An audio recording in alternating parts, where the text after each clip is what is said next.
শুভ সকাল, সুপ্রভাত বন্ধুরা। আশা করি আপনারা সকলেই ভালো আছেন। আমরাও মোটামুটি ভালো আছি। চলে আসলাম সকালে নাস্তা বানাতে। আজকে নাস্তা হবে ভাত। যেখানে ভাত বসিয়ে দিয়েছি, কেন নাকি আজকে সোমবার, তো সবাই জল ঢালবে।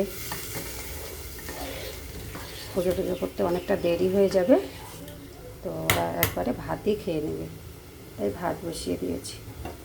আর এখানে করবো আজকে শলা কচু সুন্দরী। যে শলা কচুটাকে আমি এরকম লম্বা লম্বা করে কেটে নিয়েছি, তারপরে একটু হালকা বেসন গুলিয়ে তারপরে হালকা করে ভেজে নিয়েছি।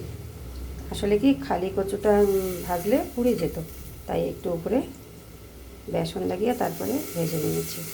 আর এই যে পাশের যে বড়াগুলো, এগুলো হচ্ছে শলা কচুর যে মাথাটা, ওই কচু ওটাও একটু ভাপিয়ে নিয়েছি, নিয়ে ওটাও একটু ছোটো ছোটো বড়া করে নিয়েছি। আসলে একটা কচু ওই ডাটা আর কতটুকু হবে, তাই ভাবলাম ওইটাও বড়া করে এর মধ্যেই দিয়ে দেবো। তো আজকে হচ্ছে শলা কচু সুন্দরী রান্না। আর এখানে মশলা করে নিয়েছি আদা, কাঁচা লঙ্কা আর টমেটো পেস্ট, আর ধনিয়া গুঁড়ো, জিরে গুঁড়ো দেবো, আর অল্প করে শুকনো লঙ্কার গুঁড়ো। আর এখানে আমি আলুটা ভাজতে দিয়েছি। এই যে আলু এরকম করে ডুমো ডুমো করে কেটে নিয়েছি।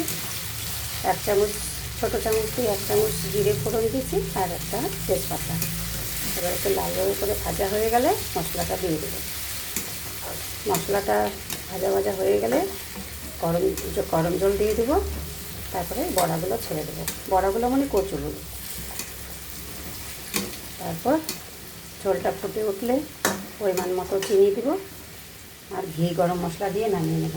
এই সবজিটা একেবারে গায়ে মাখা হবে, আর ঝোল হবে না। এই সবজিটা ঝোল করলে একদম ভালো লাগবে না। তো আজকে গরম গরম ভাতের সাথে এই শলা কচু সুন্দরী দিয়েই আমাদের সকালের নাস্তা হবে।